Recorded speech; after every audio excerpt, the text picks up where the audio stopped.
Welcome to EMScan Lab. Today what we'll be doing is showing you how to effectively import overlays into the EMxpert software to help you set up scans and analyze data. So what we have set up right now is the EMxpert EHX system.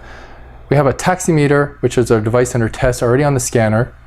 We're connected using the Keysight FieldFox, and we have the system all ready to go. So what I'm going to do is create a spatial node. We'll be testing at 11.065 megahertz, which is one of the frequencies radiating from this board. Now we go to the spatial scan probes, and here is where we import the overlay before we do any other settings.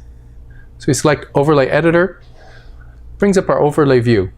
You can see we already have the Gerber imported into this system, but to import a new one, we simply right-click on the system and say Import New PCB File. With the Gerber already in the project file, we drag it onto the scan area. Now we have to orient this properly. So this is done manually to make sure the Gerber is in the same location as the device we're testing. Here I'm going to rotate it clockwise and then also flip it horizontally because this is a mirror image view of what we have right here.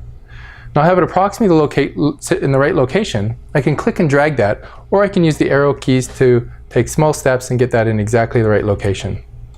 Up, down, sideways arrows. Once that's done, I say OK, and that's now applied that Gerber to the scan settings. I can see in this case, I've selected too many cells. So I can actually come into the scan settings, deselect those cells here, and then only have the area active that's going to be directly underneath the board we're testing. So with that done, I'll say OK, and I'll run one scan. So now when the spatial scan results show up, we can see that with the Gerber underneath it, we can now correlate some of those measurement results exactly to the different features on our board. We can turn off the grid settings in this case because now we have it correlated with the exact setting of the different features, components, copper traces in this design. Here I've drawn the top component layer, but you could import the top copper layers, bottom layers, internal layers, and see if you can find correlations with some of the signals that you've detected with the EHX scanner and with different features in your design.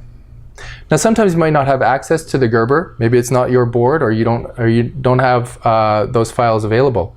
What we allow you to do is actually go into the scan settings, and in this case I'm going to go and alter settings that we already have for this result. So I don't go to the settings, I go to the scan data description, open that one, and then go to the overlay editor. This will allow me to change results or change settings for measurements that we've already completed. So again, if we don't have that Gerber, maybe we want to import a Jpeg. Well, we can do that with the software. So I say import new PCB file. And in this case, I don't want to select a Gerber file, I want to select a Jpeg. Here we've taken a photograph of this taximeter directly on the scanner, and this is done for a reason. With the visibility of the orange and grid stripes in the photograph, it allows us to resize and reposition the Jpeg much easier because the software doesn't know the actual scaling of that Jpeg.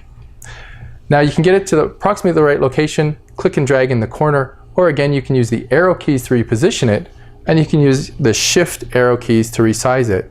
So I can see I need to shrink it a little bit. Again, those orange stripes are helping me align this feature.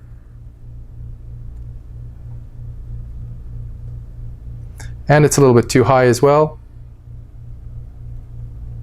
So we'll do that. And now we have the photograph aligned fairly well with this system. All I need to do is apply this, and you can see that the Gerber view has now changed to a photograph.